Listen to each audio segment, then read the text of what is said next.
Good morning my dear student. बेटा last lecture में हम लोगों ने हाइपर कॉन्जुगेशन के अनुप्रयोग पढ़ रहे थे, जिसमें हम लोगों ने बहुत सारे क्वेश्चंस किए थे कि हाइपर कॉन्जुगेशन कहाँ कहाँ लगाओ, किस तरीके से लगाओगे। ठीक है बेटा, अब हम पढ़ने जा रहे हैं एरोमेटिक यौगिक। ये भी एक प्रभाव ही होता है बेटा, ठीक है ना। ये भी क्या होता है, प्रभाव होता है। यानी कि जो एरोमेटिक यौगिक होंगे वो क्या होंगे बेटा, अत्यधिक स्टेबल होते हैं, स्थायी होते हैं as compare to open chain aliphatic यौगिकों से। तो अगर अब तुम सोचो बेटा, जैसे मैं तुमसे बोल लूं कि फाइंड आउट द स्टेबिलिटी, मतलब उनके स्थायित्व के बढ़ते हुए क्रम में लिखो, तो एक मैं एरोमेटिक दे दूं, एक नॉन एरोमेटिक दे दूं, एक एलिफैटिक दे दूं, साइक्लिक वाला, तो आप इजिली पहचान जाओगे ना बेटा कि भाई जिसके अंदर एरोमेटिक चीजें होंगी वो ज्यादा स्टेबल होते हैं एज कम्पेयर टू क्या बेटा, stability as compare to open chain compounds के रिस्पेक्ट में। तो एरोमेटिक यौगिक क्या होते हैं, उनकी क्या क्या शर्तें, उनके क्या क्या सिद्धांत हैं, उस पर हम चर्चा करेंगे। ठीक है ना। क्या हुआ कि बेटा कि 18th सेंचुरी में क्या हुआ कि उस समय डिस्कवरी नहीं हुई थी एरोमेटिक की, एरोमेटिक कंपाउंड पे रिसर्च चल रही थी। तो केकुले जो है, केकुले एक साइंटिस्ट थे जिन्होंने क्या किया था, इसको स्टडी किया था, इस पे डिस्कवरी की थी जो एरोमेटिक कंपाउंड्स की, ठीक है, बेंजीन रिंग की। तो क्या बताया गया था कि भाई उस समय जो है, क्योंकि अधिकतर जो कंपाउंड साइक्लिक मिल रहे थे, मतलब क्या बोलते हैं बेटा, ओपन चेन मिल रहे थे, मतलब खुली श्रृंखला वाले मिल रहे थे, जैसे CH3, CH2, CH3 ऐसे मिल रहे थे। जो भी कंपाउंड मिल रहे थे वो खुली श्रृंखला वाले कंपाउंड मिल रहे थे। लेकिन कुछ कंपाउंड मिले वो क्लोज श्रृंखला वाले थे, उनको क्या बोला गया, एलिसाइक्लिक कंपाउंड बोला गया। लेकिन जो कंपाउंड के अंदर एरोमेटिक प्रॉपर्टी थी उनको थोड़ा डिस्कवरी कर पाना थोड़ा डिफिकल्ट हुआ, क्योंकि एरोमेटिक कंपाउंड जो है डिफरेंट प्रॉपर्टी शो कर रहे थे।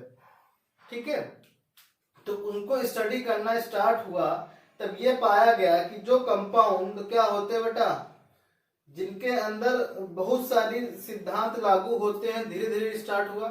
और केकुले ने जो है एक ऐसी संरचना बनाई कि भाई जो एरोमेटिक कंपाउंड वो होंगे जो क्लोज साइक्लिक में होंगे, क्लोज साइक्लिक में होंगे, और उनके अंदर पाई इलेक्ट्रॉन रेजोनेंस में होते हैं, वो होंगे क्या बेटा, एरोमेटिक कंपाउंड्स होंगे।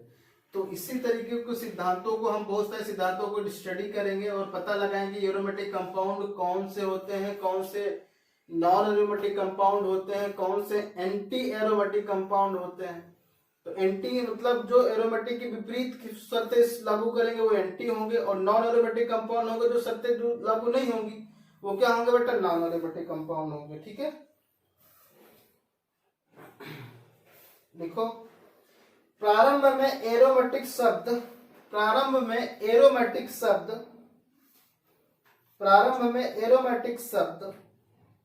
उन यौगिकों के लिए प्रयुक्त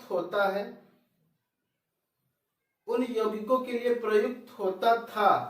प्रारंभ में एरोमेटिक शब्द उन यौगिकों के लिए प्रयुक्त होता था जिनके गुण बेंजीन तथा बेंजीन व्युत्पन्नों के समान थे। बेंजीन तथा बेंजीन व्युत्पन्नों के समान थे। इन यौगिकों में बेंजीन वलय जरूर उपस्थित हुआ करती थी, बट आधुनिक युग में बेंजीन रिंग के अलावा अन्य साइक्लिक यौगिक मिले, अन्य चक्रीय कार्बनिक यौगिक मिले जिनके अंदर एरोमेटिकता का गुण पाया गया। अर्थात वो सारी शर्तें असफल रहीं जो कहती थी एरोमेटिक कंपाउंड वो कंपाउंड होते हैं जो बेंजीन रिंग रखते हैं।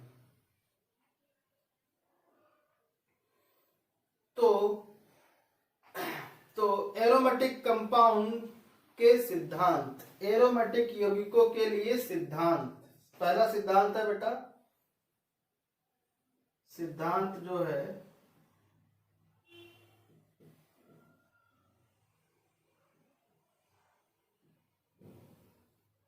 सिद्धांत पहला है एरोमेटिक खस्टक सिद्धांत। पहला सिद्धांत क्या बेटा? एरोमेटिक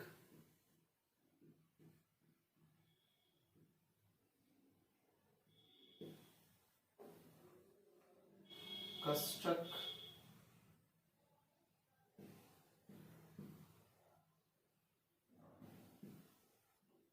एरोमेटिक खस्टक सिद्धांत। लिखो इसमें रेविन्सन। यह सिद्धांत वैज्ञानिक रेविन्सन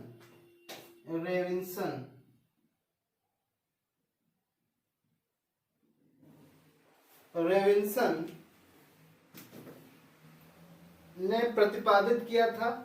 यह सिद्धांत रेविन्सन ने प्रतिपादित किया था। इस सिद्धांत के अनुसार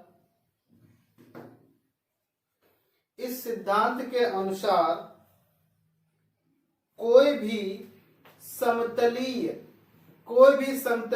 एक ही प्लेन में जिसके हो कोई भी समतलीय संरचना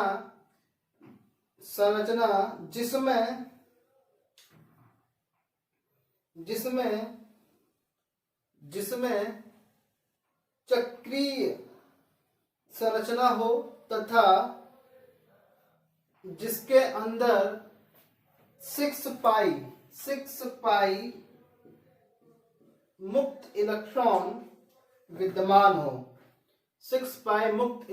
विद्यमान हो एरोमेटिक कंपाउंड कहलाते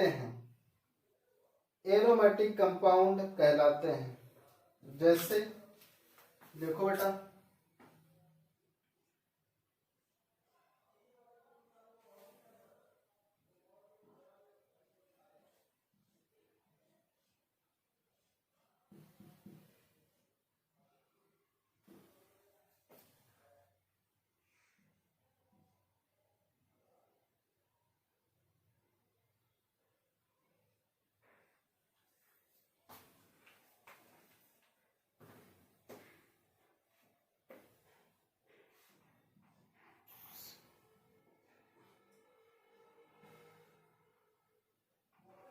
यहाँ बेटा हाइड्रोजन है,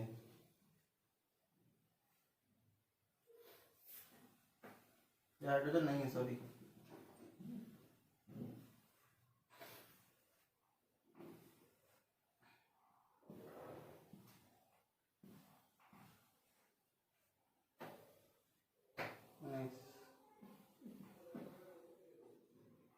फ्यूरॉन होता है।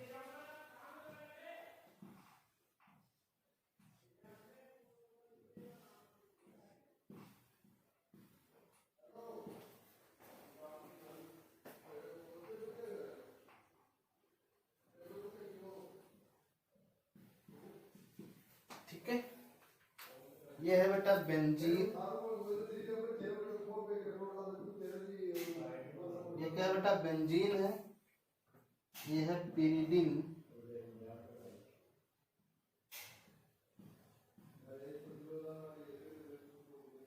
और ये है फ्यूरॉन।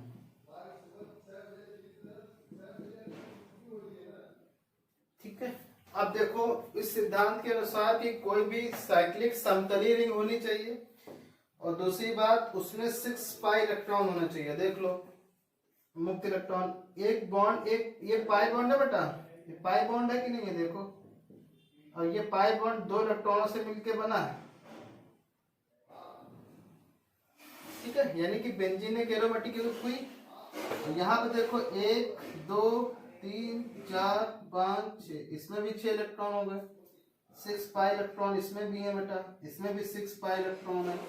इसमें 1 2 3 4 और रेजोनेंस में ये 2 इलेक्ट्रॉन भी तो पार्टिसिपेट कर रहे हैं, तो इसमें भी 6 पाई इलेक्ट्रॉन हो। ठीक है, तो इस तरीके से ये तीनों कंपाउंड कैसे हुए बेटा? बोलो,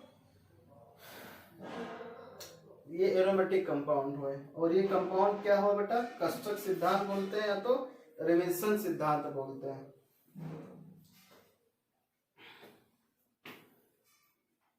नेक्स्ट सिद्धांत लिखो,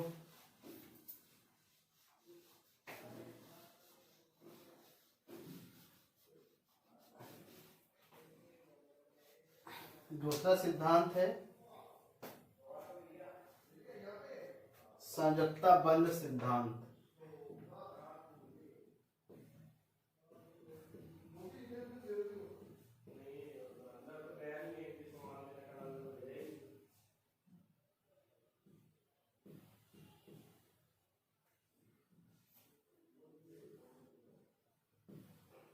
संयोजकता बंध सिद्धांत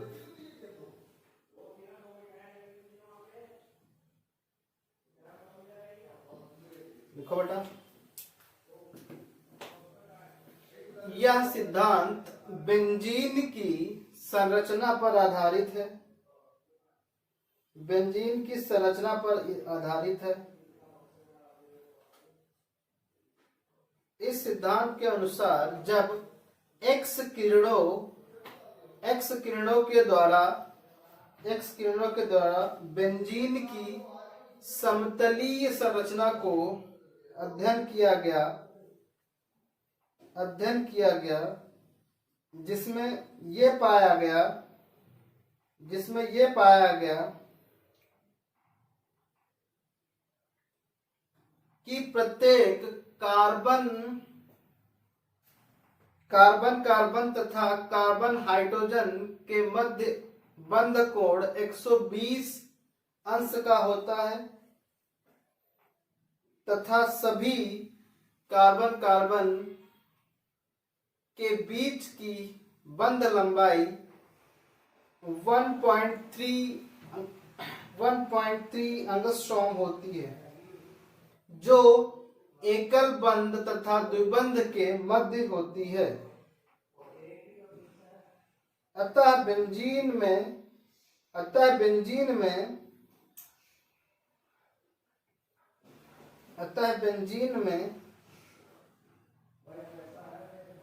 द्विबंध का गुण होता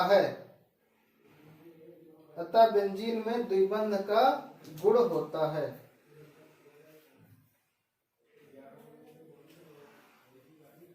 मतलब क्या बताया गया बेटा कि ये बेंजीन है, इसकी संरचना स्टडी की गई। ये हाइड्रोजन है, ये हाइड्रोजन है, ये हाइड्रोजन है, ये हाइड्रोजन है, ये हाइड्रोजन है, ये।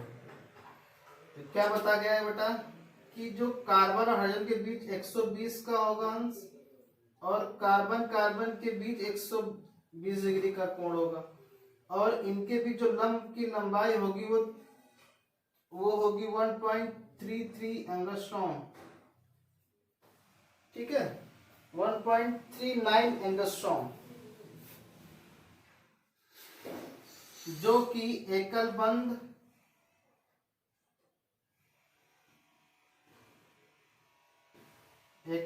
से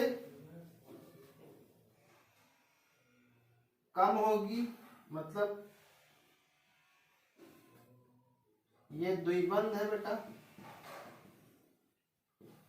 कार्बन द्विबंध, उनकी लंबाई होती 1.54 एंगस्ट्रॉम और ये कार्बन डबल बॉन्ड हो गई, इसकी हो गई द्विबंध हो गई, ये एकल बंध।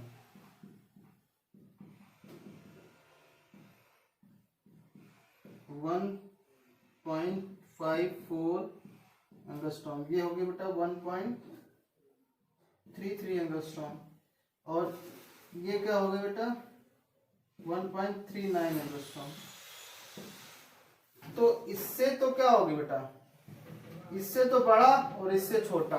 तो ये कंडीशन हो गई इसकी बेटा संयोजकता बंध सिद्धांत की भाई कि कोण कैसा होना चाहिए 120 का, समतली हो और जो है बेंजीन के जो द्विबंध करैक्टर हो इसमें रेजोनेंस भी हो। रेजोनेंस की वजह से तो तभी होगा ना बेटा, ये तभी तो बीचों बीच में आएगी ना, रेजोनेंस अनुनाद की वजह से तो आएगा ना भाई। अगर ये मूव नहीं करेंगे पाई इलेक्ट्रॉन तो इनकी जो वो होगी बेटा वो कितनी आ रही 1.33 होनी चाहिए, लेकिन ऐसा 3 एकल बंध और द्विबंध के बीचों बीच में आ रही।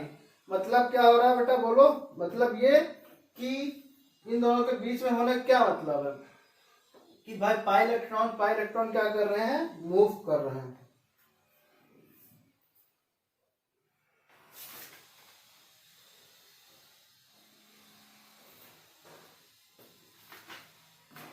तीसरा है बेटा अणुकक्षक सिद्धांत। अणुकक्षक सिद्धांत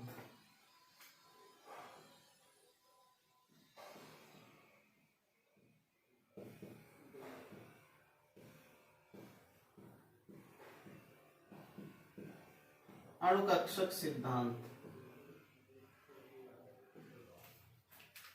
देखो, इस सिद्धांत के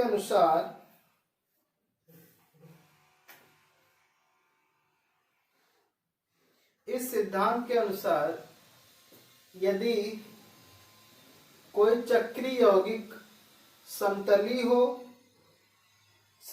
हो तथा 6 पाई इलेक्ट्रॉन डीलोकलाइज्ड हो, यानी कि विस्थानीकृत हो, डीलोकलाइज्ड हो, उपस्थित हो, एरोमेटिक यौगिक कहलाते हैं। एरोमेटिक यौगिक कहलाते हैं। एरोमेटिक यौगिक कहलाते हैं। यानी कि क्या हो बेटा, इस सिद्धांत के अनुसार 6 पाई इलेक्ट्रॉन और डीलोकलाइज मतलब स्थानांतरीकरण यूरेजनस में हो और क्या हो, और समतली हो, ठीक है ना, वो क्या कहलाते हैं, वो क्या कहलाएगी, एरोमेटिक कंपाउंड कहलाते हैं। ठीक है बेटा। और जो 4th पे है बेटा वो है केकुले, बहुत इंपॉर्टेंट है। हक्केल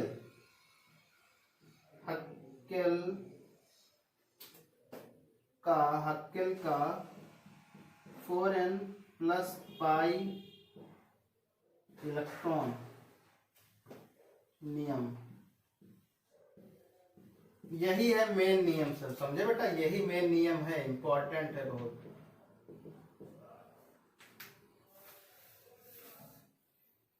लिखो बेटा, इस नियम के अनुसार यदि किसी यौगिक में 4n प्लस 2 पाई इलेक्ट्रॉन है, ऐसे लिखना 4n प्लस 2 पाई, 4n प्लस 2 यहाँ पे पाई इलेक्ट्रॉन लिखना, ठीक है ना। 4n प्लस 2 पाई इलेक्ट्रॉन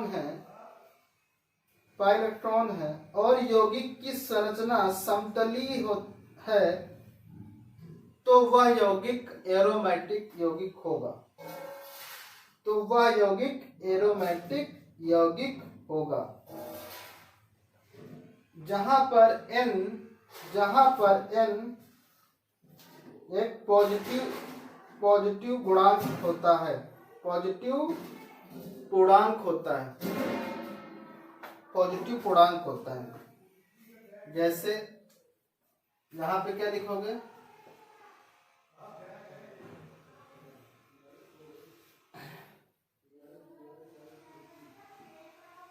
यहां पे लिखोगे विस्थानीकृत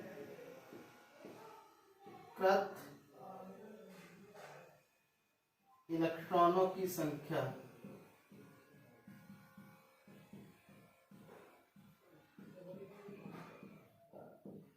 विस्थानीकृत इलेक्ट्रॉनों की संख्या।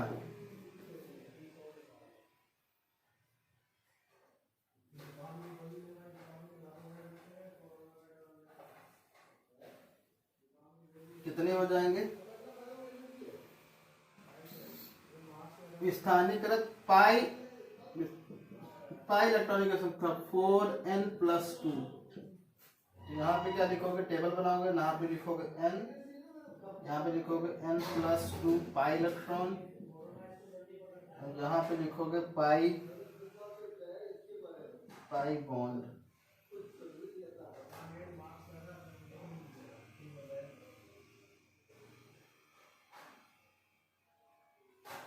यहाँ पे 1 हुआ, 1 लिखे मतलब कितने हो गए,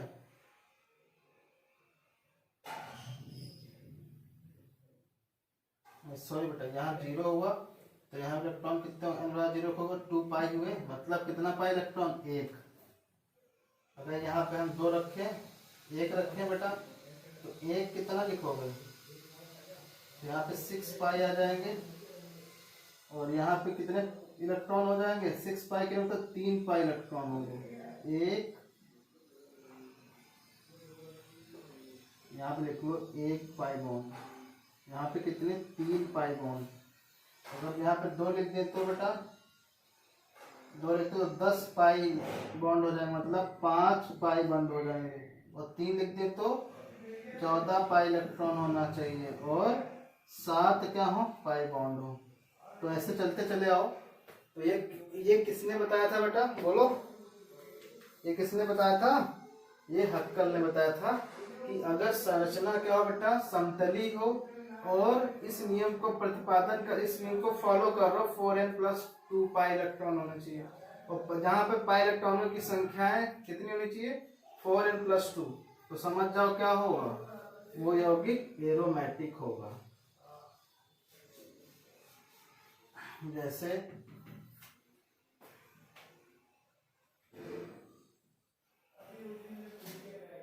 ये एरोमेटिक है बेंजीन,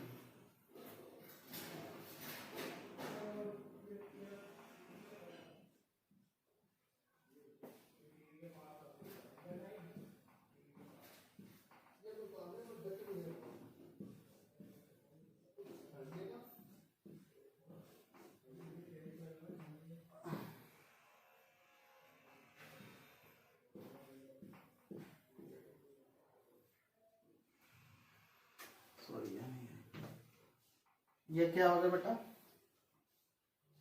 इसमें नंबर ऑफ पाई इलेक्ट्रॉन देखो, ये बेंजीन है और n यहाँ पे क्या आएगा बेटा, 4n+ पाई इलेक्ट्रॉन। n बराबर यहाँ पे रखो कितना, 2, 1 रखो, कितना जाएगा, 6 पाई इलेक्ट्रॉन आ गए। देखो 1 2 3 4 5 6 और समतली भी है, यानी कि बेंजीन एक एरोमेटिक यौगिक है।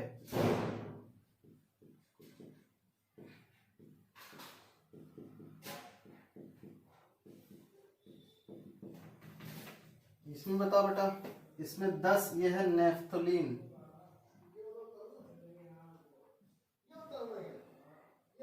फिनॉफ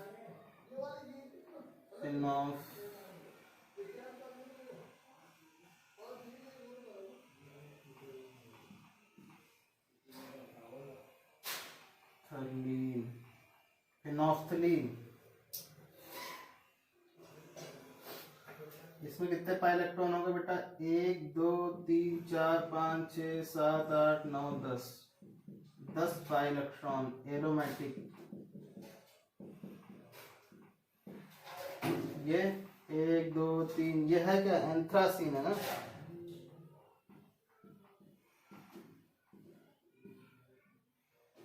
1 2 3 4 5 6 7 8 9 पाई इलेक्ट्रॉन है, बोलिए। तो 14 पाई इलेक्ट्रॉन, मतलब ये भी एरोमेटिक है।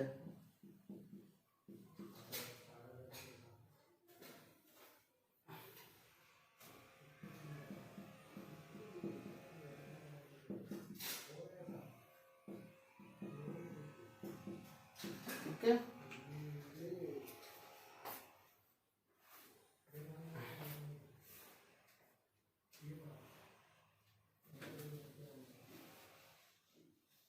ठीक है, समझ गए बेटा। तो इस तरीके से सिद्धांत समझ में आ गए। 1-2 सिद्धांत और हैं और शर्तें हैं, फिर हम लोग इस पे क्वेश्चंस करेंगे कल। ठीक है बेटा, थैंक यू।